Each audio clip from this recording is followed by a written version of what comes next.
It is 1 o'clock. Good afternoon. I'm Lucas Panzica. The coaching carousel heating up in pro football, and not just in the NFL. USFL teams are announcing head coaches, and Jeff Fisher, former Titans head coach, was inducted to the Titans Ring of Honor earlier this season, named the next head coach, or the first head coach, of the USFL's Michigan Panthers. Back to the NFL, the first hire of the 9 open in this cycle was made earlier today as the Denver Broncos grabbed Packers offensive coordinator Nathaniel Hackett to replace Vic Fangio. This is Hackett's first head coaching opportunity, and Colts defensive coordinator Matt Eberflus named the next head coach of the Chicago Bears. The Jags still looking to close in on some candidates. Multiple reports that they have interviewed Bucs offensive coordinator Byron Leftwich, as well as former Broncos head coach Vic Fangio. Pittsburgh Steelers quarterback Ben Roethlisberger announced his retirement from the NFL today, officially in a video posted to social media after 18 seasons, all of them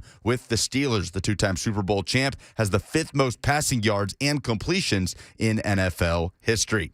Coming up tonight, little college hoops as the Belmont Bruins head up to Clarksville to face Austin Peay in an OVC matchup. Belmont is 15-5. Austin Peay is 5-10. Tip-off is at 7:30. Also tonight, the Preds will finish out their road trip, looking to pick up a 4th straight win at the Edmonton Oilers. Also looking to stay second in the Central Division. Puck drops at 8 p.m. For all your foundation repair and waterproofing needs, visit USSTN.com. Breaking news at once on your home for the Titans and Vols. This is 104.5 The Zone.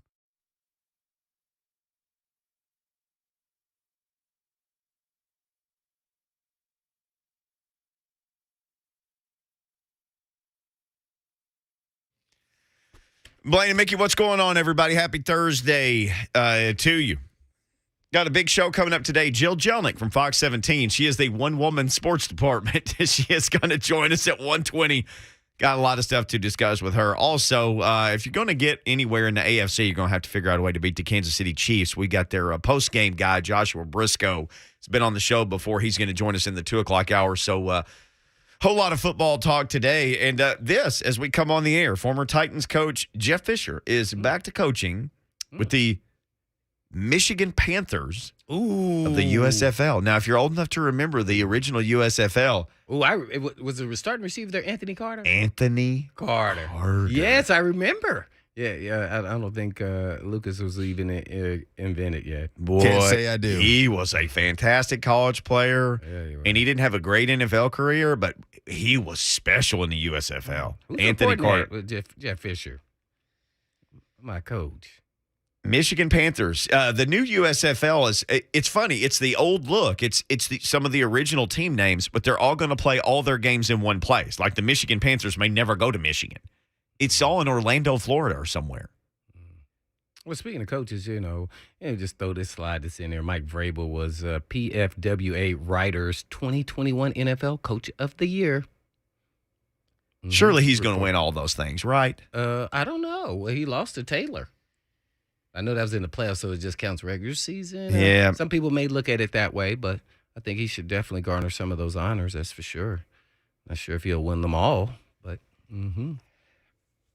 Oh, people are tweeting us the names of former USFL players. I love the USFL. Man, I remember the Jersey Generals, Herschel Walker. Man. Maurice Carthon from Arkansas State was on that team, too. He was. Arkansas they State. both had 1,000 yards. Oh, my. They both did. No, I know. I didn't know he went to Arkansas State. Thanks for informing me. Maurice Carthon did a long-time New York Giant. He won the Super Bowl twice with the Giants. Who was the quarterback for the Panthers? Or the Michigan Panthers? I'm trying to think. I may be wrong. Michigan Panthers was Bobby Hebert. Yeah. Who Hebert. some of you knuckleheads remember with the Saints. Yeah. And the Falcons, too, by the way, at the end. He's you talking about a dude who could sling it around with no conscience to where it went? That dude, hey, man, I'm just going to keep chucking it. It'll go the right guy. Oh, yeah. Billy Dupree, right? Billy Joe Dupree was Cowboys tight end. Was he? I don't know. No, not Billy Joe Dupree. I'm talking about Dupree was Oklahoma running back. Oh, Marcus Dupree. Yeah, he was with the Boston Breakers. Is that right? I'm trying to recall. See, this was all like when I was in middle school, so I trying to recall, and my brain only has so much storage space. Well, the New Orleans Breakers just hired Larry Fedora. Well, the Breakers are one of those. Names. They were one of those USFL teams that moved from city to city to city. Oh. And you should go back and look at their uniforms. I still don't know what their helmet was. It was like I think it started out white, then it went gray, and it had like some odd blue and green stripe on it that really didn't. I was a running back at that time, so I was watching our running back. Where was Kelvin Bryant? Where did he play? He played Philadelphia Stars. Philadelphia Stars. Woo! It just hit me. Kelvin I Bryant. pulled it out the storage bank. The Stars. So how many of the teams in the new edition are from the old edition? All of them. Including Birmingham? Yes. I didn't know Birmingham had one of Stallions. the original. Birmingham State. I do not remember who was the quarterback there. It was there Man. was an Alabama college quarterback, Walter Lewis. He was the quarterback for the Memphis Showboats. Oh. Reggie White, who's a Tennessee fan. So you go. Reggie White played for Memphis. Memphis has had a team in every professional league except for the NFL. Walter Lewis, who had gone to Alabama, was the quarterback of the Memphis Showboats. Reggie White, the wrestler Lex Luger, was on the Memphis Showboats. They filled up the Coliseum. Yeah, we had William Fuller. Which team was I played with him my rookie year? Which team? He was on was he on the Stars too? Philadelphia? Oh, Lord, I don't remember. There were a bunch of those dudes. Jim Kelly was a Houston Gamblers quarterback. Yeah. There were Sam Mills, who was rest in peace. Right. There were a Great bunch linebacker. of really, really, really, really good players. And some of you are thinking, okay, explain this because some of you all are young like Lucas, and we're just sitting here naming all these people. And Yeah, you're this thinking, was a spring league pretty much at the time, and then old Mr. Trump tried to move it to compete after what was it? One season? No, how many seasons was it? I think it lasted 3 seasons in total. And he tried to move it to the fall. Second or third season. And the third season and compete with the NFL. Here's kept it in the spring, man. It was it made my day because I said, oh man, I got a shot there. I can make it in Canada or in the USFL. That was my goal. I was like, oh, the NFL players are too good. Mm-hmm. But there were a ton of those USFL guys who validated what it was because they went to NFL and competed at the highest level. They did. And really good players. For all of you who wonder, there's an AFC and an NFC in the NFL, and if you're young, you wouldn't have any need to know this unless you're some goofy historian like me. The American Football League was a completely different thing than the National Football League. And they started in 1960, and that included Bud Adams and the Houston Oilers and the then Houston Texans, who moved to Kansas City and became the Chiefs.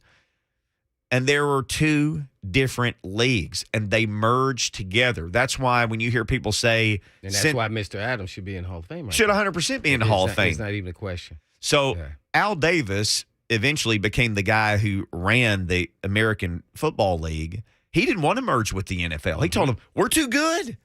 But the other people said, no, because the NFL turned 50 in, 1969? I'll let you do that. 1969, the NFL turned 50, so they'd had a 40-year head start on the AFL. And the general consensus was the NFL, they were literally, you started me here. The AFL and the NFL would draft the same players. And then try to hoard them away from each other. So let's say Lucas was a great wide receiver. Lucas, you might get drafted by the Houston Oilers and the New York Jets. And so if the Houston Oilers could get to you first, they'd find your hotel room and just drive you away. So the Jets were in the AFL. Sorry, the Colts, let's say, Baltimore Colts. So do they get to reuse that pick? Do I have any say in this? Or is it just whoever gets to my front door first? Whoever gets to your front door. That was Mickey. He was 5 at that time. So, calculating.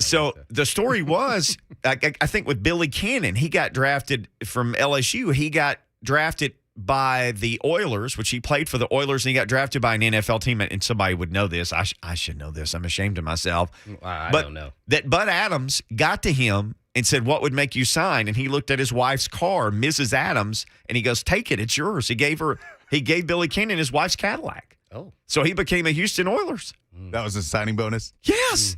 This was the world at that time. All right, let's jump to this. Back to the USFL. Sorry, man. Sorry. Because I know you're getting going. But real quick. Let me refocus. Any caller that calls in whenever we start, talking, they want to have input, tell us who your favorite USFL player was. Now you cannot say Carthon. You cannot say Arkansas State. Nope. You got to say somebody else. By the way, Doug Flutie was the starting quarterback for one of those teams. For the Generals. That's who you asked. Yeah, he was. Because they were on TV the most because that was the one owned by Trump. But yeah, they had Doug Flutie and Herschel Walker. Well, we've had someone call in saying Cliff Stout. He didn't want to be on the air, but he wanted to tell you Cliff Stout was that quarterback for Birmingham. Oh, Cliff Stout, who was Terry Bradshaw's backup. Yeah, the Steelers. Yeah, yeah, I remember him.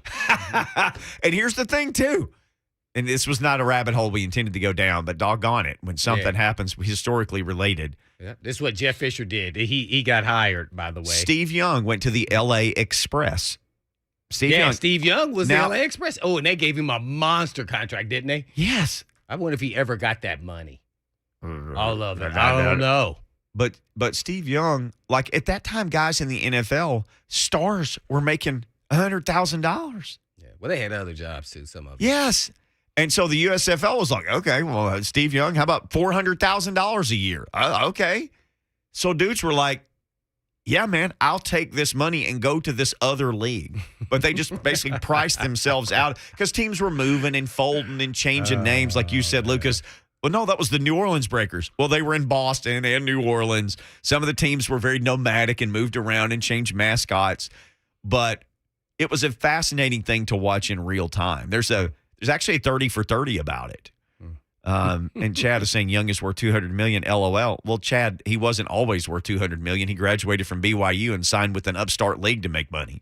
So you got to understand history. By the way, Chad is all in this Zone TV chat. You can join us on the Zone TV chat if you want. You can call in 615-737-1045. Mark Spain Real Estate Hotline. You can listen anywhere you like to listen or stream, or you can, if you got to go now, you can always catch us wherever you catch your favorite podcast. But, what started us down this road, Jeff Fisher is signed on to coach the Michigan Panthers of the USFL. They have 8 teams. They will not go to their cities. They're all going to play every game in one city. I had people texting me. It's in Birmingham, talking about, will this count on Jeff Fisher's win-loss record? No. It's a fair question. And I go, well, we for sure think he'll be 8-8. They're going to play this season. Lucas, your family may be involved in this. Oh, my. In Birmingham, Alabama. The whole season. Every team. Everybody. Everybody. So Jeff Fisher is packing a duffel bag and driving to Birmingham as we speak from Montana. I'll give him some recommendations.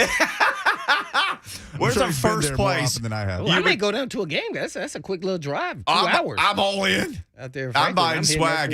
I'm all in. All right, let's go down there together, man. Let's make it a family trip. Let's all go.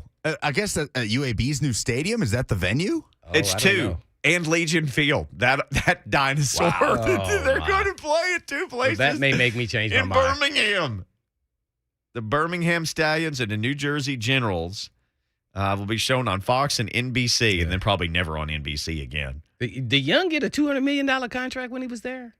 That's why I said I don't know if Young and all those, because they had to end up suing. I just don't know if they got their money. Young and, the Tampa Bay Bandits. Steve Spurrier was the coach of Tampa Bay Bandits. Yeah, somebody said that in his own TV chat. Tim, yep. Senior, thank you. Yeah. Wait, Spurrier coached in the USFL? Yes. So that dude has coached in the NFL, USFL, and the AAF. Uh-huh. There cannot be another coach that's done all 3. Those leagues and the USFL. Wow. Mm-hmm. I forgot about the Tampa Bay Bandits. Oh, wow. No, I'm Were you looking at the Steve Young contract? No, I'm trying to look. Yes, the Steve Young contract. That's what I'm saying. It was him and somebody else that got monster deals. I don't know if they ever, because I thought I saw a 30 for 30 or something like that on the USFL, and they were interviewing Steve Young at the time, and I don't think he got all of his contract, or he alluded to that he didn't. I don't know if he did or didn't. That's why he never answered them. He signed. Yeah, it was $200 million, wasn't it? He signed a 43-year, $40 million contract. Oh, 43. 43 years. Lucas, 43 divided by how much? I mean, about $1 million a year. Yeah, $1 million a year. So back then, that was a lot of money. Broken down, the contract had a $6.2 million signing bonus, with actual salary around $32 million being paid through an annuity. Yeah. From 1990 to 2027. Oh, so he's still getting paid through that then. The owner of the Express went broke shortly after the ink on the contract dried, sending Young to seek a settlement for $1.4 million before the bankruptcy proceedings. He got a cent on the dollar there, man. I told you he didn't get that loot. This is, hey, man, this Mickey is getting I'm so just excited in heaven. over here. Like, we could do 7 shows on this. I would never get tired of talking about this. but we're not. But we're not going. Trust me, we won't do that. As a matter of fact, we need to talk Talk about boo Lonzo Wright on the 8-8 Fisher. We need I'm to just saying what talk people about said. some local stuff in the more recent past and in the present. Jill Jelnick of Fox 17 will join us next. We will talk Titans and more on Blaine and Mickey.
Blaine and Mickey, 104.5 The Zone. Jill Jelnick from Fox 17 will join us in just a minute. We rabbit hole down the USFL because Jeff Fisher is the newest USFL head coach for the Michigan Panthers. Congratulations, Coach. Birmingham, Alabama. Stephen Mount Juliet is on the Mark Spain Real Estate Hotline. We're talking about Steve Young. He signed a essentially 4-year, $40 million contract that was payable over 43 years. Steve, you say you got some inside info on this. Is this Steve Young calling from Mount Juliet? No, not quite. Okay. But I ran into him back in the late 1990s in San Francisco, not in San Francisco, but in Palo Alto where he lived, and we were just jabbering. Very open guy, friendly, everything else. And I said, "That's too bad the USFL didn't last." I said, "I know you signed a big contract." He looked at me and goes, "I got everything on it." Wow. Without you even asking him, huh? Woo. He was proud of that fact, huh? He was proud of that. I got it all. Man. Now, it could be that settlement you talked about is what he talked about, getting it all. But yeah. I thought he got all $40 million. But, whatever. But no, he's a great guy. Easy to talk to. Stops and talks to everybody to today. Yeah, he's a great dude. That's awesome, Steve. Thank you. And here's the thing. We were talking about him. He played running back in a game, in a USFL game. Something happened. He wound up. I think I remember watching that. He played running back in a game for the USFL. Yeah. Yeah. And by the way, in my first NFL start, since people were posting it on Christmas Day, I got my first sack, calls fumble on Steve Young, my rookie year. Yeah, that was exciting, man. And he chased me down and tackled me. Christmas, right? Christmas Day. Yeah, my first NFL start. That's a pretty good one, right there. So that shows you how athletic he was. Granted, I only had like a 5-yard running. I was almost running the wrong way. He chased down the hitman. That takes crazy athleticism. We were not in the open field. and oh, by the way, we could talk about Tannehill and everything else. He threw that pick to Hilton. Did you see him? He was gaining on Hilton. Hilton wanted to submit because when they watched the film, they'd be like, dude, you're not faster than Tannehill. Because Tannehill was going to get in. He was gaining ground real quick. Yeah, that guy's not as fast as Tannehill. But he did jump high. He tackled him with some malice, too. I wish he would have just threw it out of bounds. Me too. Or into the dirt, or just run it, or get sacked and live to fight another play. Jill Jelnick joins us now. She lives to fight another day. She's been on with us before and agreed to come back. She's a very gracious person at Jill Jelnick, Fox 17 Sports. As I noticed, Jill, in your bio, you are a one-person sports department at Fox 17. What does that mean? Yes. What does that mean? What does that mean? That means I'm a Jill of all trades. Oh, yes. Oh, wow. Yes. This was practice. I thought you was going to say she's you were got the a line Jill of about all Jillnicks or something. But no.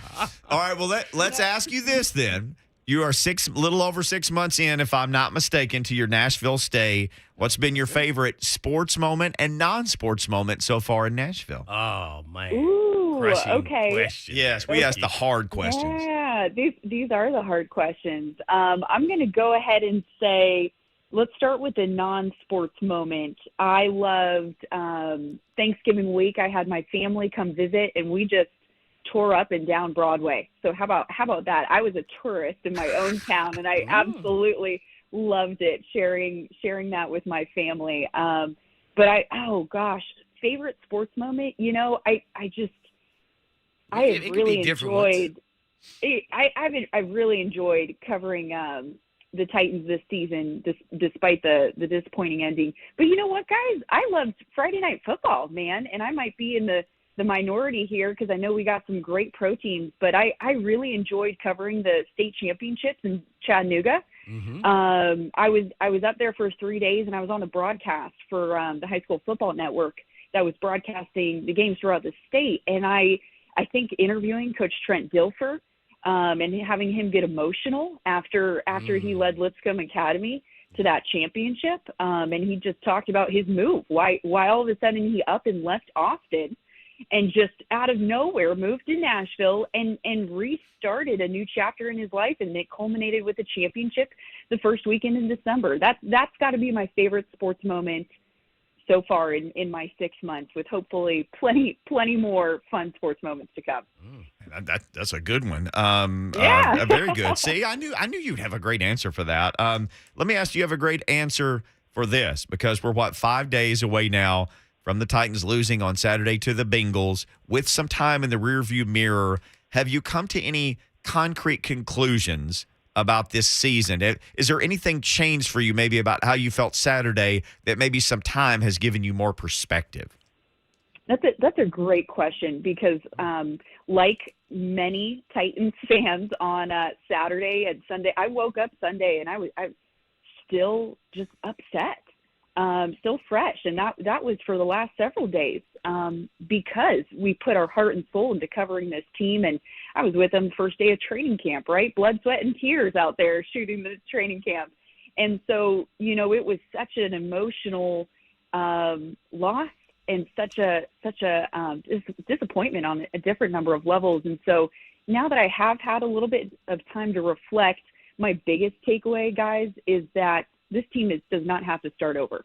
Yes, this stings right now, but this window for this franchise is open. This wasn't a Jerry Jones Cowboys saying, this is it the year, everybody.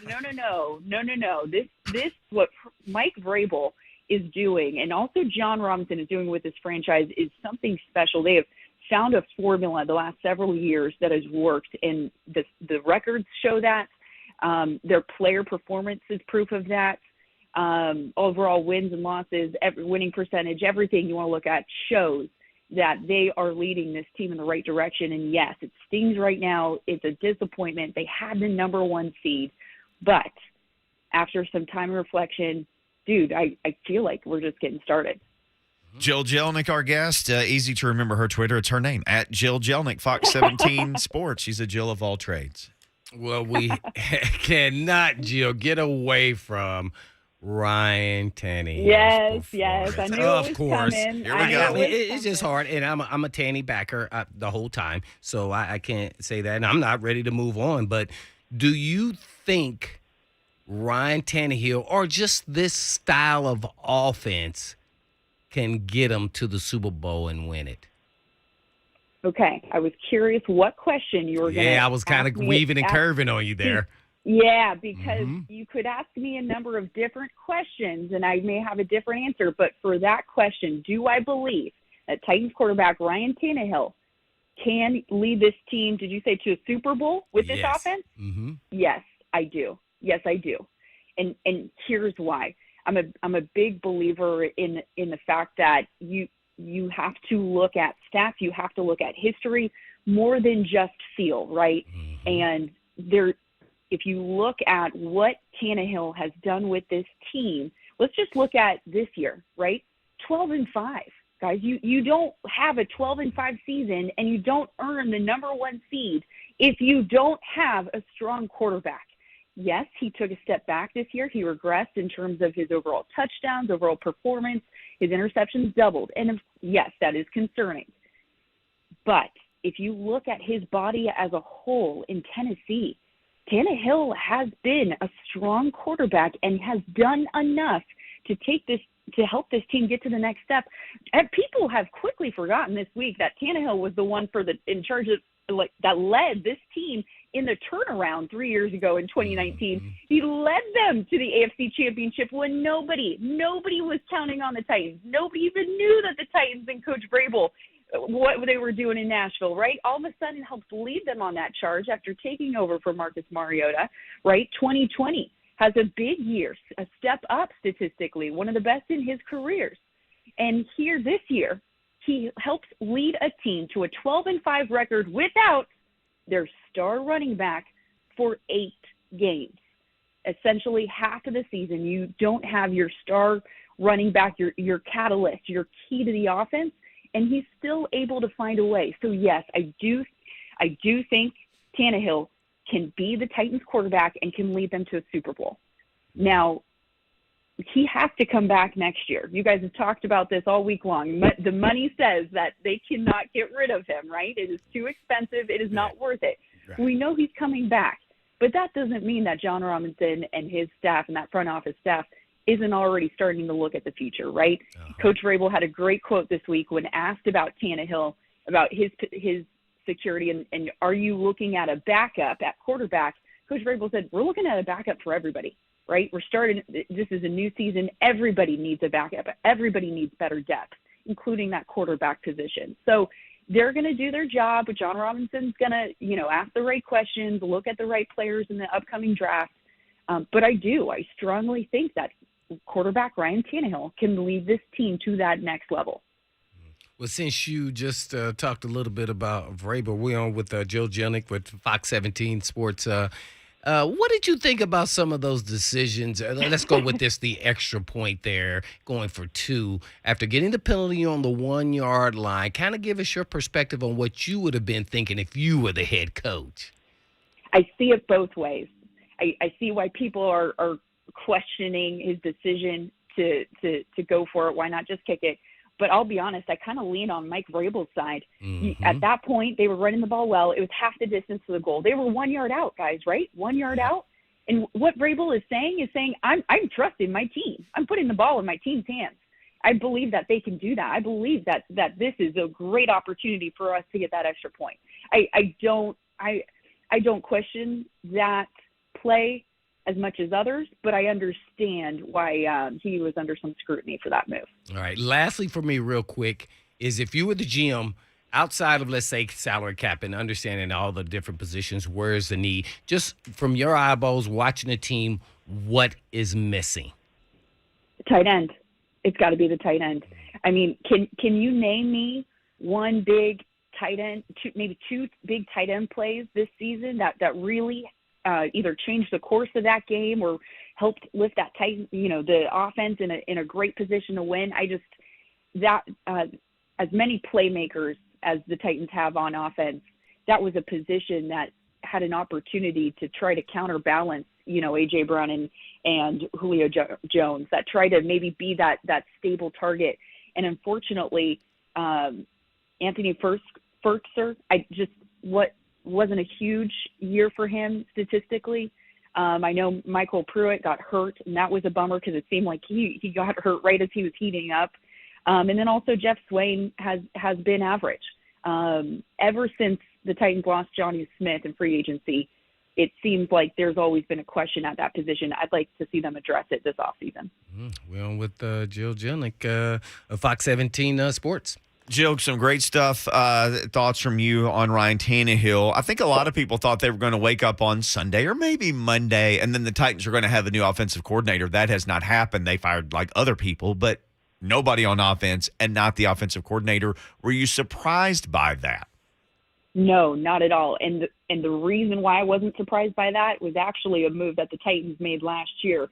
Do you remember how surprised we all were? I wasn't even in Nashville yet, but I could tell, I knew of this moment when, following the 2020 season with the Titans, right? Titans had one of the worst defenses in several categories coming out of that 2020 season. What did Mike Vrabel do? He held on to Shane Bowen. He had trust in him, right? He changed a little bit of the approach with Shane Bowen. And how they communicated things, because Shane Bowen was not named the defensive coordinator. If you correct me if I'm wrong, he was just overseeing a lot of different positions, but he wasn't given that exact title, correct? Mm-hmm. And so he held on to him, gave him that extra trust and faith, and look what Shane Bowen did with this defense this year. A complete turnaround from a year ago. Now, I get that I'm talking about the other side of the ball, and you're asking me about the offensive coordinator, Todd Downing. But what that move tells me is that Vrabel has a lot of faith in his staff, and he has a lot of faith that they're going to make the necessary adjustments. Again, I'm going to go back to the same reasoning I said with Tannehill. You don't have a 12-5 season if your offensive coordinator is blowing every play. You don't have a 12-5 season if your offense is not doing well. So I'm not surprised at all about the move of keeping offensive coordinator Todd Downing. I anticipated he was going to hold on to him, but that's also because Vrabel defended him in his press conference on Monday as well, saying that, he'll evaluate every single coach, but thought that for the most part, Todd Downing did a good job this season. Some might look at the numbers and say, gosh, how could you afford to re-sign Harold Landry? I think other people would look and say, how could you afford not to re-sign Harold Landry? How are you Yeah. going to handle that situation? That, and Mickey, Blaine, that I think that's going to be the number one question when it comes to re-signing and finding room in that cap. It's Harold Landry is the number one priority, but like you said, because he's about to be a free agent, he's going to be expensive, right? 12 sacks coming off the best season of his career. That's a lot of money. And I don't know if they're going to figure out a way to hold on to him. I would love for them to keep him, right? He also had 1.5 sacks in that just last weekend. So he was not only a guy that got better throughout the season, he finished so strong. But the Titans did spend money on last year signing outside linebacker Bud Dupree, also Danico Audrey. It's going to be tough to keep Harold Landry. I'm sure they're trying to find out ways to try to keep him, but he might be too expensive for the Titans this offseason. Woo. Jill Jelnick, our guest here on Blaine and Mickey, talking John Robinson's checkbook. Right. It's always easy to manage other people's checkbooks. It's a good problem to have, though, right, guys? Going into an off season where you're trying to figure out how can we keep all these great, talented players that are already on our team, as opposed to, oh gosh, now we got to go out and get this, got to go out and get this. So Yeah. I'd like to think it's a good problem to have, and the good news is coming off of last year, you know how the NFL had a decrease in the total salary cap for the teams, an 8% decrease because of the pandemic. Well, hopefully that's going up this year. There'll be a little more room. I don't know how much that will help, how that will help the Titans long term, but it's a good problem to have. Well, with Jill Jelnick, Fox 17 Sports, I guess this is a two-part question in regard to the running back, and that's the King and Foreman. Just tell me your thought process. You're the head coach going into the game, what you would have done, and then as the game progressed, what would you have done? Would anything have been any different with, I guess, Henry starting? Yeah, you're talking specifically about this past weekend, right? Yes. The Bengals game. Yes. Mm-hmm. Okay, it's hard because all the hype was around Derrick Henry. Mm-hmm. And if he was healthy enough to move to the active roster, he's going to play, he's going to start, right? Yep. However, that game was tailor-made for running back Deontay Foreman, right? Because even though Derrick Henry is the king and no one will fill his shoes, Foreman is in incredible shape, right, at the end of the season. He's been healthy. He's also a big back that with speed, and that was what the Titans needed against the Bengals rush defense. Bengals rush defense, a lot of people overlooked this going into the weekend, but the Bengals had the They were number fifth against the run. fifth best rushing defense in the league by the end of the season, by the end of the regular season. And so they needed a back that was going to be able to not only break off with speed, but also handle that grind. And yes, Derrick Henry on a normal Derrick Henry game would have been the perfect one for that. But we all know going into the game, we weren't expecting the Derrick Henry we saw at the start of the season, right? I don't think everybody, whoever thought that we were going to see that same Derrick Henry that was averaging 117 yards per game, they would have been mistaken. I think my adjustment would have been give Foreman the ball earlier in the game, mix in Derrick Henry, and then really load up Derrick Henry towards the back end of the game, right? Give them a little bit to warm up, because if you guys remember those first 8 games of the season, what quarter was the best for Derrick Henry? It was always the third and fourth quarter, the end of the game. It was almost as if he needed those first 2 quarters to really warm up. I would have given Foreman a lot more carries in the first half and then pounded Derrick Henry a little more in the second half. That would have been my adjustment. And I guess real quickly, before we let you go, I got to ask you this. It's the overtime rule. What a heck of a game between the Bills and the Chiefs. And I'm cool with the rule, but what do you think of the rule, or do you want it changed? Jill? I do. I'm sorry, I do. And I want a fair chance. My heart hurts for Josh Allen and that Bills team. I'm not a fan. I would have loved to see them get another fair chance. I hate that the coin decided who is going to win. We knew whoever got that coin toss was going to score and win. I hate that. You took the ball out of the players' hands, and that, I don't think that's fair. I would just like them to revisit that rule. Well, Jill, I have to tell you this on our chat line. I just have to tell you one of the comments about this interview is that they said I would fire Todd Downing as the offensive coordinator, and I would hire Jill Jelnick as the OOC of the Tennessee Titans. Based on this interview alone, it says. That's too funny. I appreciate that. CB though. Collins. Well, if you get a phone call, we expect some brokerage on this with the guy in the chat since we started this rumor. Fee there. Yeah. You're welcome. Yeah. Well, thanks for having me, guys. I always love coming on, and even though it was a tough ending, I'm already looking forward to next year. So there you go. Well, we got to do this again sooner, all right? We'll have our people contact your people. Sounds good. Thank you, gentlemen. All right, Jill Jelnick, Fox 17, again, a one-person sports department. You can follow her at Jill Jelnick. Fox 17 Sports, when we come back, phone line's open if you want to jump in, 615-737-1045. Mark Spain Real Estate Hotline is open. Also, the AFC South just stays a dumpster fire. We have dumpster fire AFC South news coming right up. Great.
Blaine and Mickey, 104.5 The Zone. Getting you through your Thursday. Somebody, I think it was a dead animal around here. This song is Animal. That's funny you would say that. Yes, it's Animal. You got that vein in your forehead. No, I just. Oh man, that was hilarious, man. Because somebody might have been dead around here. Because I think that's why Lucas had a little dead air. There's a whole conversation to be had because you and Dr. Dyson, Kevin Dyson, we've had this discussion many times about what do you build your team for, and what are you trying to do? You know, you're trying to win all your divisional games. You're trying to build a team to win your division. Yeah. Mm-hmm. All the things that you talked about, these are the things that we did on a successful Titans team. Learn all from Fisher and his staff and how they approached it, Floyd Reese and crew. Yeah. They had a special Well, it all started with the Steelers. Yeah. Said to take the big boys down, you got to build your team to beat the big boys. And at that time it was the AFC Central early in my career, and then it transformed to the AFC South. So that's how you build your team. Now they're going to be the targeted team, to be honest, just because it's, crap show now in the AFC South with the Colts losing their defensive coordinator to the Bears as the head coach. Wentz is probably questionable as to how good he'll be or if he'll be the guy next year again. I'm hoping he is. And then with the Texan situation, not knowing anything about what Watson is going to ever play there again or anywhere maybe. So, so they should be the favorite. And, so is that – you're going to win the AFC South, in my mind, coming back with somewhat of the same crew, even if you have 30% change. Sure. So then you say, how do we take down the big boys? And the big boys are, let's go with, since they beat us, the Bengals. Yeah. I think you kind of got your team where they need to be, that they can beat the Bengals 9 out of 10 times, as long as we don't throw interceptions. Yeah. So then the big boys to me are Josh Allen and Mahomes in the AFC, and then you may want to add Herbert in there, just to keep it honest, because he's a young up and coming. He's developed really fast over the first 2 seasons of his career. So you want to see where they go, and you never know with the Raiders, but the big boys it's got to be, you got to target the Chiefs in the AFC. So how and what Blaine mentioned, and we mentioned the dumpster fire. Pass rushers, and you got to be able to put up at least 24 points, in my mind, to beat the Chiefs in the postseason. In the postseason. Yeah. Mm-hmm. Yeah. So what we were talking about on the other side, and Blaine mentioned this, Matt Eberflus, the Colts defense coordinator, is now the head coach of the Chicago Bears. And in the big news out of Jacksonville this morning, they're trying to hire Byron Leftwich, but they keep trying to pair him with Trent Baalke, and supposedly he doesn't want to work with him, doesn't want to be with him. So he wants Adrian Wilson. These are the stories coming out of the NFL, and these stories come from agents to all these national reporter guys. Oh, Adrian Wilson used to play safety? Yes. He's on the Arizona Cardinals scouting department, right? Yep, that's who Byron Leftwich wants. So now that's not going to happen. And that's why he interviewed with the Saints. The Saints are trying to get him now. So now he's going to get his way, or I'm not. They drug their heels so much. Now the Saints are like, okay, well, we'll interview you. Because they just had opening, yesterday? Sean Payton? Yeah, we'll talk to dang Byron Leftwich. Got a 44-year-old quarterback throwing for 5,000 yards. Did he ever work with Sean Payton? I want to say, I don't, I never really know the system, but I want to say he was on the sideline with him at some point. Byron Leftwich? Yeah. I didn't look that up. I know Payton's not there now, but I thought he was on the Saints sidelines one year. I might have got confused, but I'm trying to recall, because I remember when he got into coaching, because he was a quarterback's coach at first. Yep. And I can't even recall where that was initially. But he deserves an opportunity just as much as anybody else. It's just interesting that Eric Bieniemy, that they're still playing, and he still is not on really anybody's list of interviews. Not even coming up. Mm-mm. So that ship has sailed, whatever it is. And maybe it's because maybe some of his history in the past off the coaching field. Mm-hmm. Some of it just kind of, you got 5 little things that I don't care if it's a speeding ticket. Some people just don't like it. It's just enough to just say, nah. Was he ever on the Saints? No, he's quarterback's coach with the Cardinals, so that ties him to Adrian Wilson. And then he's been with the Bucs 2019, 2020, 2021, so 3 years as the OC. He's only been a coach in the NFL since 2017. Right.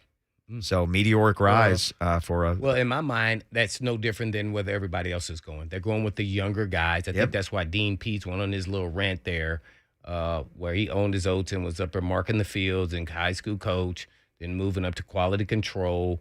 And then, now he's saying all these young guys are like, hey, man, how can I be the OC and head coach? Yeah. Literally at 28, they've already arrived, and they're mostly doing it via numbers and not based off of actual football feel and understanding players and communication with players, which is, I think, is a little bit of both now. Yeah. I think you have to kind of shift yourself a little bit. And I get what he was saying. I agree pretty much mostly, is that the younger, it's a new wave, and younger people get opportunities to be head coaches as well as GMs at the same time. So Leftwich fits right in that bill with all these young up-and-coming coaches. And the Jags. Offensive minds. Yeah. And here are the Jags. Apparently the other guy in the mix is Vic Fangio. That's and Trent Baalke. That's who they could wind up with. If Leftwich goes, nah, sorry, no way. Not this dumpster boatload of manure floating down the river on fire. I just think he's a really good DC, and he's not a head coach. Yeah. It's just, that's just kind of how I view him. I could be totally wrong, but not to say they didn't deserve his opportunity again. You got to fall sometimes and then get your second go round. Sometimes coaches do better the next go round. He's been in the league for a long time, but at the same time, since we talked about Dean Pease, he's never got an opportunity as a head coach. The Titans head coach is a head coach, Mike Vrabel, and he had a huge honor that just got announced a few minutes ago. What is it? We'll tell you coming up next. Big honor for Vrabes on Blaine and Mickey.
It is 2:02. Good afternoon. I'm Lucas Panzica. The coaching carousel keeps spinning, and it's not just in the NFL. Jeff Fisher back in coaching. He was named the head coach of the USFL's Michigan Panthers. That season will be played in spring of 2022, coming up in just a few weeks. Also, current Titans head coach Mike Vrabel was named the Pro Football Writers Association 2021 NFL Coach of the Year. The NFL awards will be coming out the Thursday before Super Bowl weekend.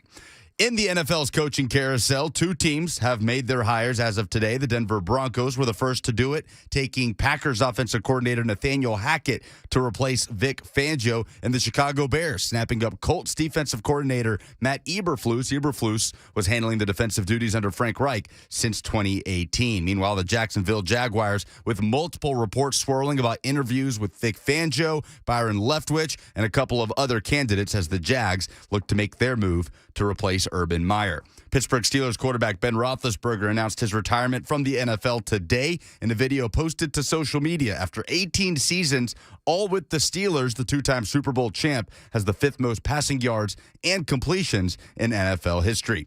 Coming up tonight, the Belmont Bruins head up to Clarksville to face Austin Peay in an OVC basketball matchup. Belmont is 15-5. Austin Peay is 5-10. Tip-off is at 7:30. The Preds will finish out their road trip looking to pick up a fourth straight win at the Edmonton Oilers tonight. Also looking to stay second in the Central Division. Puck drop is at 8 p.m. For all your foundation repair and waterproofing needs, visit USSTN.com. Breaking news at once on your home for the Titans and Vols. This is 104.5 The Zone.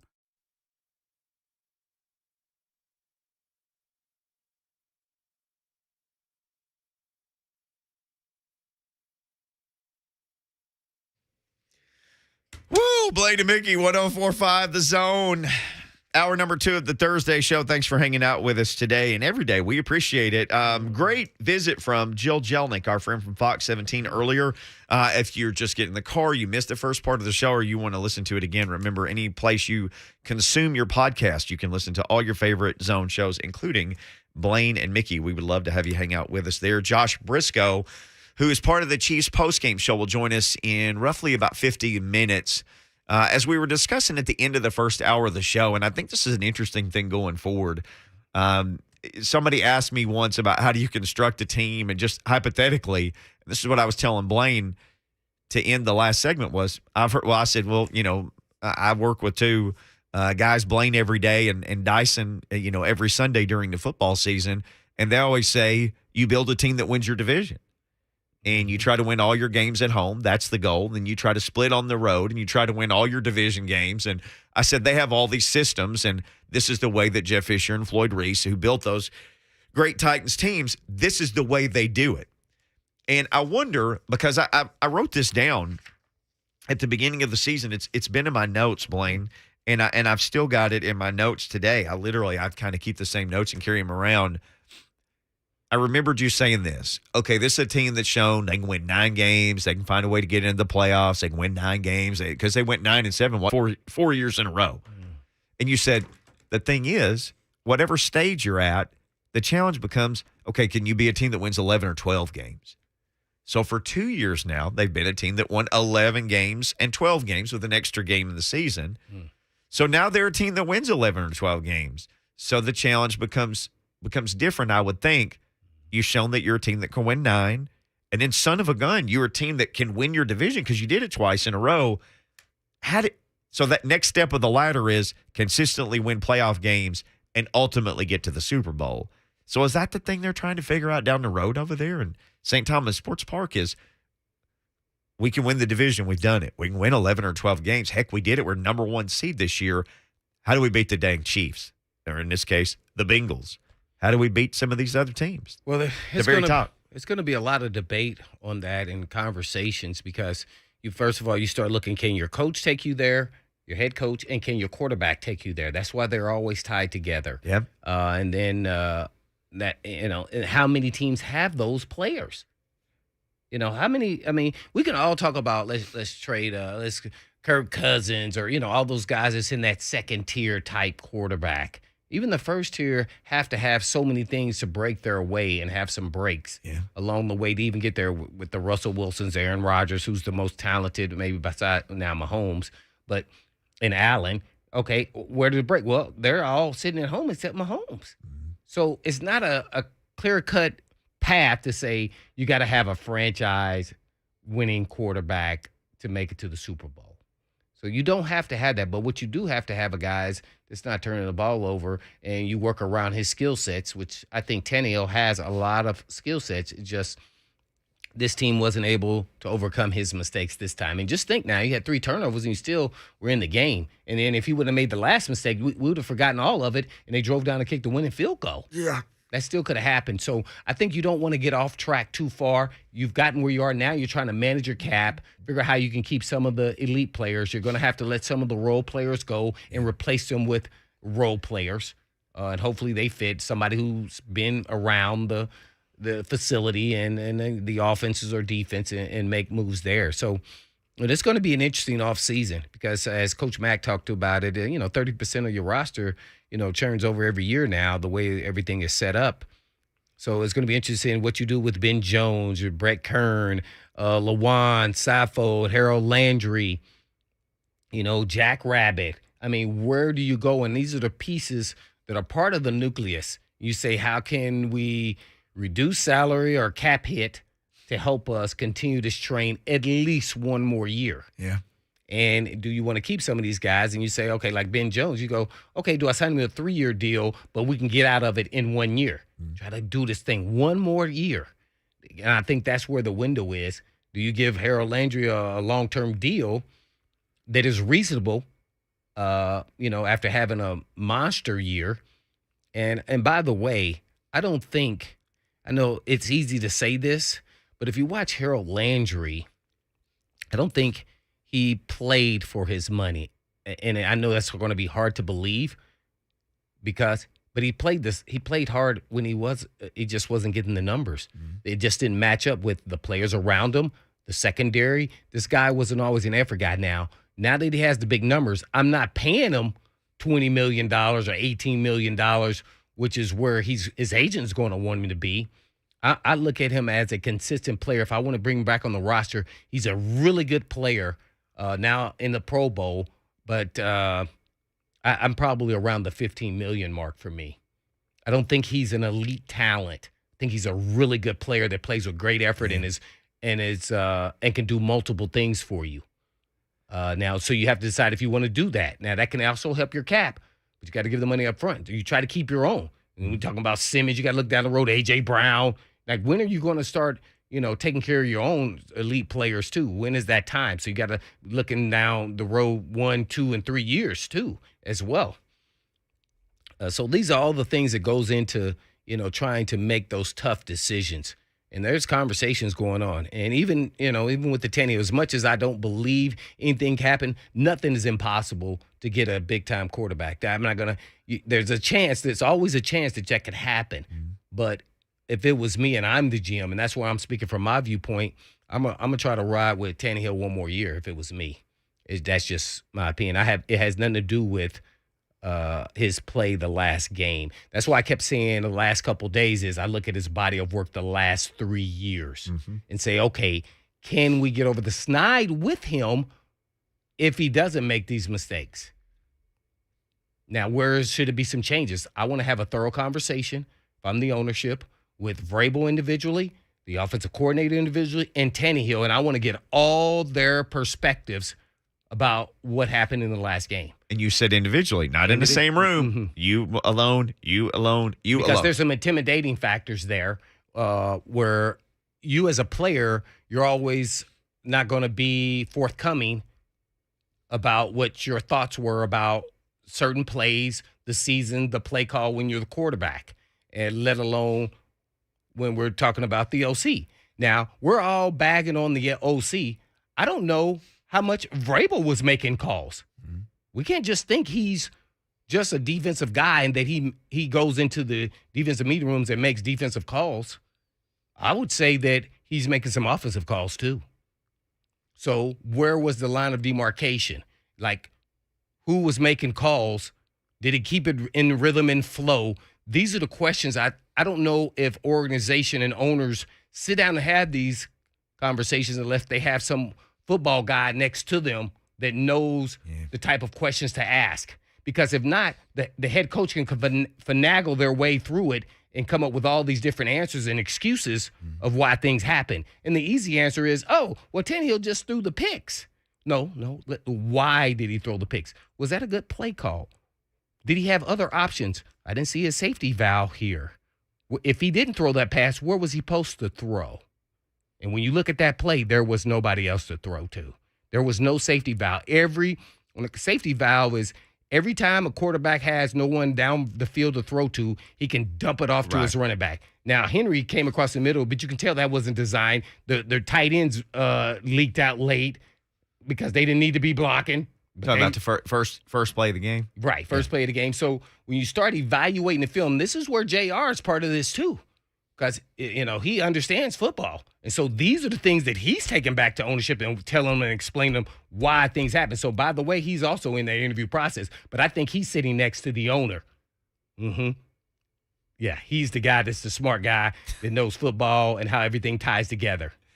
And let alone then you have an individual conversation with him on some of his picks and some of the free agent signings and why they didn't or did work. But you have to trust in the process. So nobody can panic and nobody's throwing anybody under the bus. We're in this together. And so once there start being a division there, then that's when you start having issues. Yeah. And that's really what happened with Floyd Reese and Jeff Fisher. At the end of the day, the head coach wanted to be picking his own guys. And he was part of that. It's just that, the Floyd would have a little bit more clout. And then Final say kind of thing. Yeah, and then or he would go to ownership and say, "Hey, who do you want to get?" Yeah. So that's kind of how it works. So it's like, that he had a bad day. He did. But I feel like let's give it one more shot. And I know a lot of people say, he can't get it done. Well, I can sit here and tell you, Garoppolo is not clutch, and he sure has got a chance to have one more shot at the Super Bowl. One more shot. I don't think he's already been to one. He's already been to one. He missed throws there. He did. Right? You pointed that out. Yeah, and guess what? Throw that for was sure 2 years ago, yeah. right? Or 2 or 3 years ago. And then they eventually got a quarterback because they believed that he's not the guy. Well, guess what? He is still the guy. The guy didn't beat him out. Not yet. Now, he's gone at some point because first-round quarterback. No different than Aaron Rodgers. I just think it's a different case. I don't think Love is as far progressed as Trey Lance. Yeah. That's his only playoff loss was Super Bowl 54, Jimmy G. Right. And I can tell you he's not clutch in my mind. 4-1 in the playoffs. Yeah, but he lost the Super Bowl. It doesn't matter, see? Well, but guess what? I agree with you. Right, Yeah. I know. But here's what I'm getting at. Eli Manning, how good was he in the regular season? You can say he was average, a little above average. I think all the Super Bowls, besides the one they were undefeated. Oh, no, that was the Patriots. He was like 9-7, or he had a great record, but he was clutch. Wild card team. Yeah, he was clutch. See, so you got to have this innate ability to make those throws. And sometimes Tannehill shows you that he can. The A.J. Brown touchdown was a heck of a throw. Yeah. So then you go, okay, how can we make sure he stays on that plane? Yep. Yeah, don't jump off the ship. If I'm not mistaken, Eli Manning in the Super Bowls also the 2 wins over the Patriots. Got MVPs. Both 3 touchdowns, only 1 interception in both of the games combined. There you so go. He didn't turn the ball over. See, he didn't, yep. And so how do we just keep that from happening? Yep. It's just, but not protecting them, but let them still play loose. Yep. Because if you're playing tight as a player, that's not the route you want to go, because then you fear that you're going to get yanked. And that comes from, the way the coach is talking to you. Lucas is going to talk ugly to us and yank us out of this break if we don't take it. So here's the deal. We'll take a break. We come back. Joshua Brisco, Sports Radio 810 in Kansas City, will join us next. If you're on the line, you can hold. In the last segment today, we will take these phone calls, 615-737-1045.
Blaine and Mickey 104.5 The Zone. Let's go to Kansas City. Let's talk to Joshua Brisco at JB Brisco on Twitter, Sports Radio 810 in Kansas City, the Almost Entirely Sports Show, which is a fantastic name for a show. Also, Chiefs postgame. Josh, how in the world are you doing, man? I'm doing great. I feel like I've barely, at this point, calmed down from the end of Chiefs Bills, but nothing really gets my mood back up again, like somebody complimenting the very dumb name of my very dumb radio show. So thanks for that. It's a fantastic name, and I mean, you mentioned it. Let's just go there. The range of emotions that existed in that game, and Field Yates or somebody took pictures of the ESPN win probability, that little that little heart monitor thing on the bottom of there, and it was the most insane thing ever. I cannot imagine what it was like to sit and watch that game from the 98,000 view of the Arrowhead press box, the highest press box in the world. You can see Canada from there. But what in the world was it like to live through that? So I misheard you at first when you said sit through it, because Yes. it almost was the other thing. You might have been right no matter how you enunciated the word sit. Because, yeah, I mean, you absolutely had to be losing it. I'm literally looking at the win probability chart right now, and just what it does from the 2-minute warning on is as good of a statistical little chart freaking out as you're going to be able to get. It is absolute madness. It was for that entire last couple of minutes of real time and then in overtime. Full disclosure, wasn't in the press box. I have to do the post-game show from the station, but I've talked to many of my friends who were there for that, and then also just at the radio station, on Twitter, at every angle, doing the post-game show afterwards and getting phone calls from people who were just beginning to reclaim their voice from losing it an hour earlier. I mean, it's like nothing we've ever seen before. And I say that knowing that, we can be kind of a prisoner of the moment sometimes, of the last game we saw is always the best game that's ever been played. But in this case, that's actually true.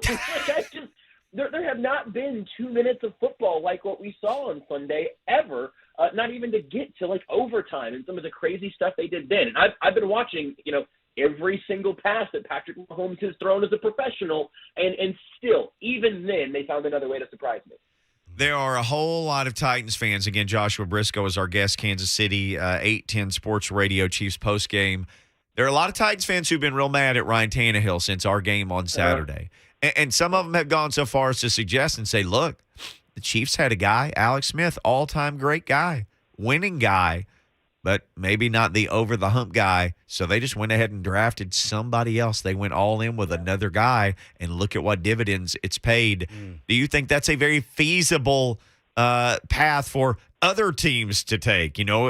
For Tennessee Titans fans who say, tell me I'm right, Joshua. What do you think about that? Yeah, I've considered myself over the last couple of years, I think, of becoming more and more of a borderline apologist for at least hey, Ryan Tannehill's actually playing better football than he gets credit for. And even then, I think that it's really hard to disagree with that at a certain point, and not even really because of Ryan Tannehill. But here's the crazy thing. The Bills went and did that. They moved on from Tyrod Taylor, and they went and got Josh Allen, and no one was really sure how that was going to work out. It didn't look great at first. And then, culminating in that game on Sunday, you see that Josh Allen is clearly among that class of guy. Yeah. You go, oh, yeah, he could just, drag a team pretty much anywhere he wants. He is special.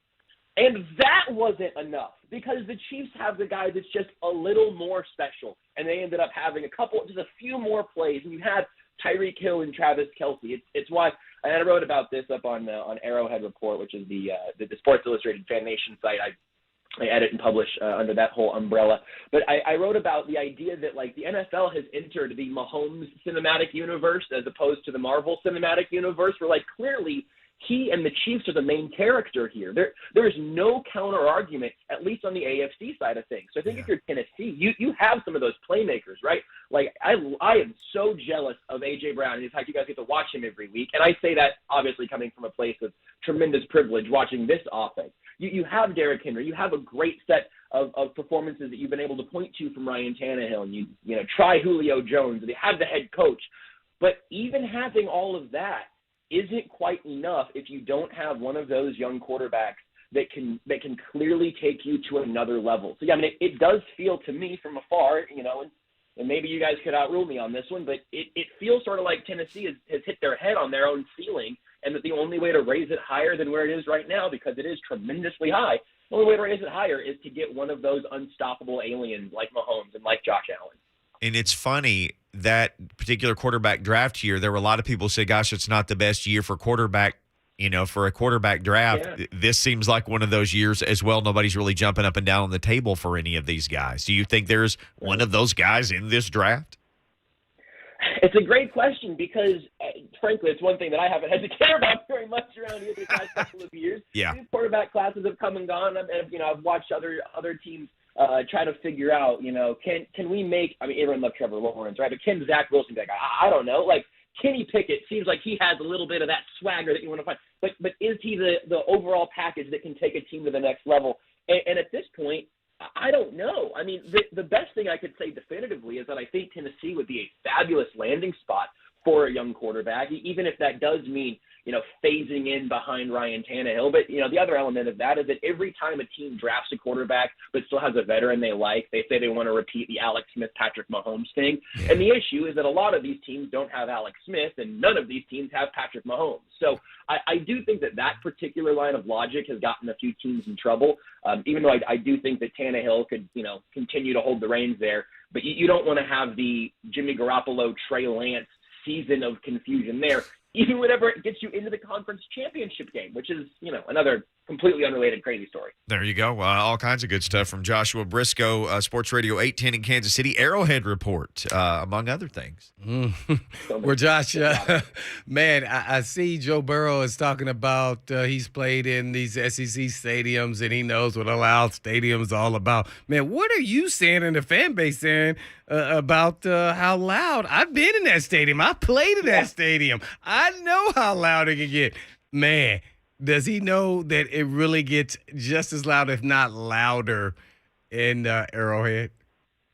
If I could make a called shot, I think there's a non-zero chance that graphic ends up on the board at Arrowhead at some point on Sunday. Yeah, I mean, look, in fairness, he hasn't played here yet, and he will understand that it is a genuinely, almost unmatchable experience anywhere in football.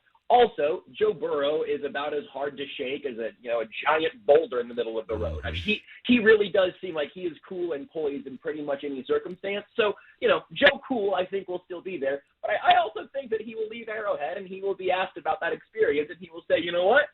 It was pretty loud. That would have at least stood up there with some of those SEC stadiums, and I think it very obviously does in my book.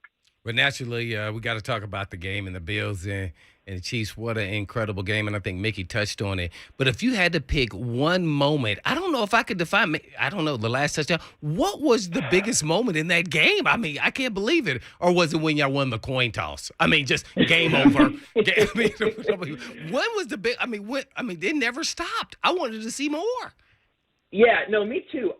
It's a great question. I've been talking about this game for a week, and I don't have a definite answer. I think, first of all, here's what it's not. It's not anything that happened before the 2-minute warning, and I would almost say that it was 4th and 14 or whatever, I guess, whenever the Bills had that touchdown right after the 2-minute warning, because that felt this is so dumb. That felt like a back-breaking play. And then there were 2 more touchdowns, a field goal, and the touchdown scored after that point. I do think the long touchdown to Tyreek Hill, whenever he ultimately scored too fast, with like a minute or so left, that was unbelievable. For me, though, I think the play where you went, oh, bleep, this is actually going to happen, was that play that we've now gotten the clips of where Travis Kelce goes up to Patrick Mahomes before the play and, talks about the defense that he's seeing and says, hey, if they show us this look again, I'm going to just find this space and you hit me there. And then Kelce splits out. And then in the cadence, Patrick Mahomes, you hear him yell, do it, Kels, do it, do it. And then Kelce resets his feet and then makes that play to get him in the field goal range. That's going to be the one that I think ends up living on as the most legendary, even though it scored 0 points. I have to ask you, with Josh Brisco, Sports Radio 810 in Kansas City, I mean, I know you were on the other side of that, so you probably feel differently, but looking at it objectively, do you think they need to change the overtime rule? Even though I like it the way it is, but after watching 2 fantastic quarterbacks go back and forth, I know a player wouldn't been a former player, but man, that was exhilarating for me.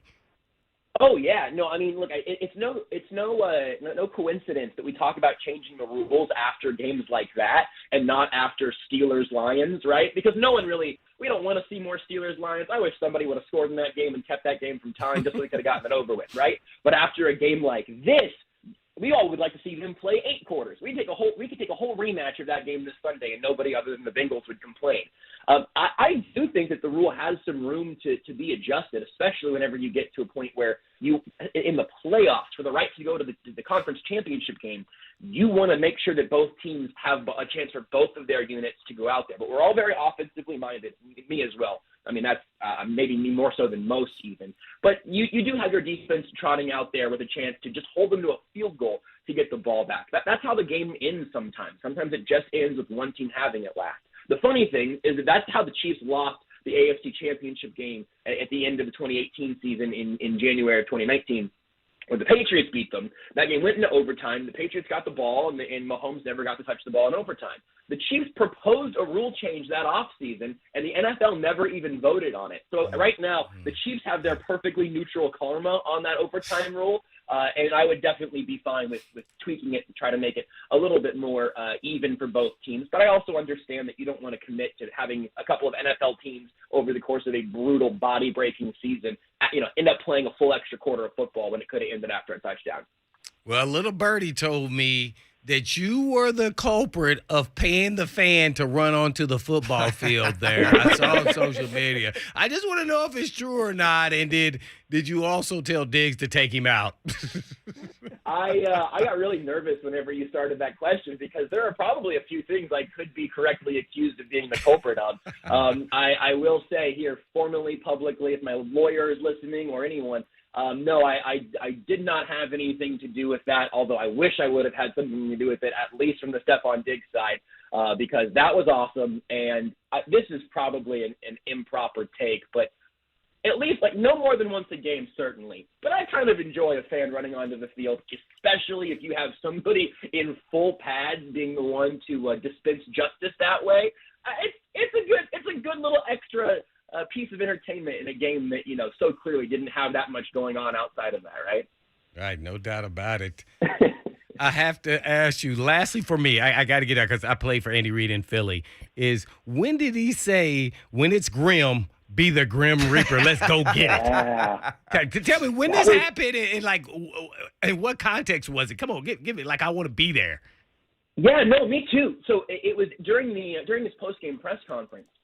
He gave us that quote, but it was, I can't remember the exact moment in the game they were talking about. I think it was right before the 13-second drive where, a reporter asked him, what did you say to Mahomes, as the game was winding down there. And it was definitely either before the 13-second drive or before the touchdown drive that ended in that long pass to Tyreek Hill. But one of those drives before, when they were down, either of those times, with the ball with very little time left, that was when that was delivered, and that has become an instant classic here. And also, I think, finally, we got Patrick Mahomes a good nickname. And the Grim Reaper, I actually do think is probably going to stick for him. We're on with Joshua Brisco of Sports Radio 810 in Kansas City. Josh, you seem like a young guy, and I don't want to get you in hot water. Maybe these people are friends of yours, but do people have the same level of, maybe it's the word, disdain for Mahomes' wife and brother around Kansas City as they do everywhere else where my man goes and TikToks and she sprays champagne on people? And how are they viewed in Kansas City? It's kind of weird. I mean, you even, in your question, you understand that it's all kind of weird, right? So Jackson is Patrick's younger brother, and, he does TikToks all over the place and ended up in some hot water for a couple of, not nothing criminal, but some things that were maybe not super tasteful over the last month or so. And I think that everybody around here kind of understands, that's not great. And also, he's young and his brother's the most famous person in the world right now in football.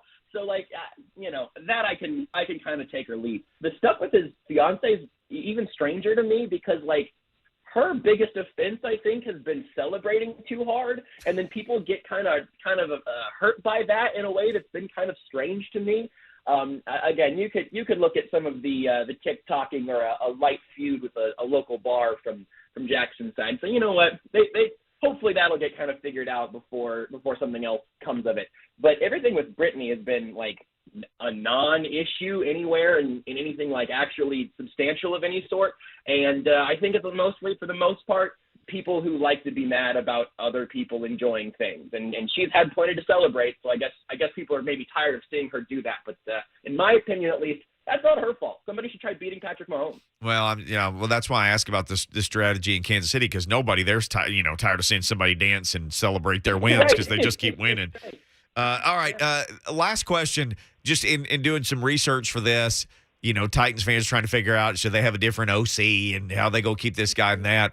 What's the biggest offseason concern for these Chiefs whenever that offseason starts?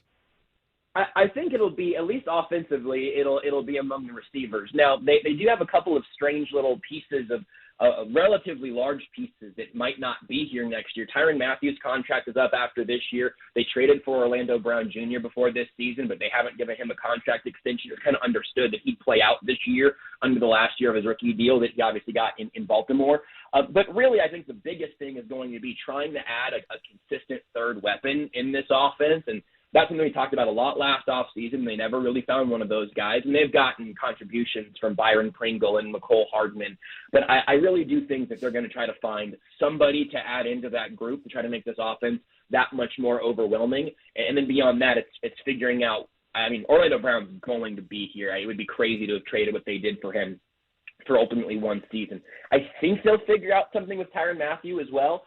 But those are the two big name questions. I would say the big sort of situational thing is if they're going to be able to add another pass catcher to this offense. Heaven help us if they add another weapon. You just made everybody drive off the road. Did he say something about Hardeman? Where's he? Why didn't he play more? That guy's fast.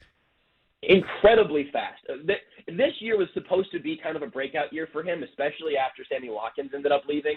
Watkins had been hurt previously as well, but Hardman never ended up in that role of being like a legit number 2 receiver. But over these last couple of weeks especially, they've really, I think, found his role and the way to use that speed and agility that he has, because he's deadly around an angle. You can have the angle on him, but if he turns that corner just a second before you get your other foot set, he's going to be gone. He's just not the all-around, and this is a hard person to compare him to, but he's not the all-around wide receiver that Tyreek Hill has ultimately developed into. So he's got a really tough sort of a metaphorical big brother that's kind of standing over him in terms of how we view him. But he has incredible traits. He's super fun to watch. They just have never really gotten him into that role where he can be a guy that's out there, running 85% of your routes or whatever. Hey, Joshua, great stuff, man. At JB Brisco, people need to follow you. Check out Arrowhead Report also, or 810 Sports Radio Kansas City, man. Great stuff today. Thanks for the time. Appreciate it, Josh. Yeah, absolutely. Anytime, you guys. Yes, sir. Doing post-game, doing everything. It's a busy man right there. All right, we'll be busy when we come back. Lucas has got this quote from Andy Reid about being the Grim Reaper. Also, I have an Andy Reid stat for Blaine, and you played for him. Dude made some history. We'll share that next. I know it. Historical history. But first, I got to give away some tickets from Lucas's personal cachet of tickets. Here you go. Ticket Thursday with the Zone and the Nashville Predators. You got to be caller 5 now, 615-737-1045. You can get a chance to win tickets to see the Predators versus the Vancouver Canucks in Smashville on Tuesday, February 1st. Puck drops at 7 o'clock. Again, your chance to win. Caller 5-615-737-1045. You know this. Hockey's in full swing in Smashville, so don't miss out on the next home game. Thursday, February 1st, Preds take on the Vancouver Canucks at 7. Preds are on a roll trying to win the conference and trying to take it even further. Preds tickets on sale now. If you want more information, go to NashvillePredators.com/tickets. Good luck.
You still have time to get the field goal, but it looks pretty grim there. What, you have any special advice to Pat right there? Do you have any words for him at that point when Buffalo took the lead for the last time? Yeah, when it's grim, be the Grim Reaper and go get it. So. That was Are you a Grim Reaper, Andy Reid? He's a Grim Reaper. He just said that like any of us would say, yeah, it's Thursday. He is in the biggest moments, has to be the coolest customer alive. And the coach, man. In that 1 year, man, he says some of the funniest things I've ever heard, man. I feel like he's just a big teddy bear. He just want to have fun, a good old dude, and just like, hey, man, it is what it is, man. Let's go get him. Oh, well, yeah, he's come over to defense. What are you doing, bow legs? What? Are you talking to me? Yeah, what are you doing, man? Come on, let's go have some fun, man. I want to see you jumping over people making some plays. Oh, that means I'm not making plays. It's his way of saying that. You got to make some plays. Hey, man, where you at, man? I want to see you knocking some people out. I almost said 2-3, but you were 2-4 there, right? Yeah. I couldn't, take Troy Vincent's number. Yeah, future Hall of Fame Did you guy. try to trade him something like a grill or something? No. Hey, man. No, I just went I really wanted to get 22. 22 was your that was my your college number, but I couldn't get that Deuce Staley had that. So they had those numbers on stuck with lockdown. whatever number you want to give me. I wish they would have given you like 48. Yeah. Oh no, I wouldn't get that. I couldn't get that. That's 48 is like scrub number. You must be a special temer. Ty said 91 guys. They had bound to have 48 this They year. probably thought I should have played linebacker anyway, but nah. No, I was happy just to get an opportunity after everybody kept flunking on my physicals. Let the truth be told. It just kept saying, your shoulder's not right, man. You got a bad shoulder, so we'll take you at this price. So the Eagles, did they, the team doctor, did he take your arm, put it above your head and squeeze it and pull it? It's interesting. Push it. What was his name? Rick. Rick is, I want to say, what was his last name? I'm forgetting. But he is with him at Kansas City, the head trainer. Yeah, wow. He left Philly and went with Andy. Mm-hmm. Yeah, so a lot of those guys are kind of overlap, but he was great. He was awesome. He says, look, man, we know you can play, but this shoulder is going to be an issue. So we like you here, but you have to come at a reduced rate. Oh, you got the reduced shoulder rate. I got the reduced minimum wage weight. Okay. Yeah, we'll sign you to a 3-year deal. That's what I talk about the deal. So right. 3-year deal, we'll make it look good, but after 1 year, we can let you go if we don't like that shoulder. Or we don't like your play. Sadly, it was a little bit lower than the shoulder. They got you, though, ultimately, wasn't it? Oh, right. Yeah, it was the abductus longus. Yeah. We all know about your tore muscle. I got on that kind of cold. My body's like, hey, man, it's cold out here. You can't be hurdling people, especially some guy that's like 6'4". Yeah, and you practiced outside, so you got to spend lots of time. No, we did have an indoor facility. Yeah? But we barely ever used it. I'm cold just thinking about that. I think about that because we had a influx of backup quarterbacks, like third-string quarterbacks. And I always think about when we were indoors. So I was facing those guys every day. So we had Detmer, and we had T. Martin was there, and we had Hasselback that's on TV, not Seahawks guy, the other one. Tim. Yeah. We had him. I mean, we had an influx of, they just kept flowing in there all over the place. Yeah. Yeah, and they was throwing darts. I was like, man, why are you guys throwing so hard? They all trying to prove that. Right. Hey, man, look at my past record. I'm trying. Corey Detmer actually stuck around longer than the other guys. Yeah, but they were all second or third because we had McNabb and as well as, God, I can't think of his name, number 14. He went to the Dolphins, and they thought he could be a starter because McNabb got injured, and he played a couple games and did really well. Golly, I can't think. That's horrible. I feel bad that I can't think of it. Yeah, he was a backup with the Coy he came in as the third, but then I'm gonna look him up over after this time. It's gonna eat at me. Oh, Kolb. Not Kolb. No, Kevin Kolb. It's Cobb pronounced. Yeah, he Kevin went Kolb. to BYU. No, this guy. He was later. Yeah, no, he was after. But this is okay. Dang, oh man, I can't think of his name. But I'll figure it out. But yeah, man, they had a slew of quarterbacks come through there. So it was fun, man. I had a great time there in that 1 year, especially living downtown, going out to eat, getting part of the city. Whew, Philly was different, man. It's a gritty place. It is. Andy Reid, only coach to do this. He has taken 2 different teams to 4 straight conference championships. He did it with the Eagles. Now he's done it with the Chiefs. Think about that. Level 8. That means 8 times he's been in a conference championship at least. Oh, man. 2 different teams and 2 different leagues even. Andy Reid.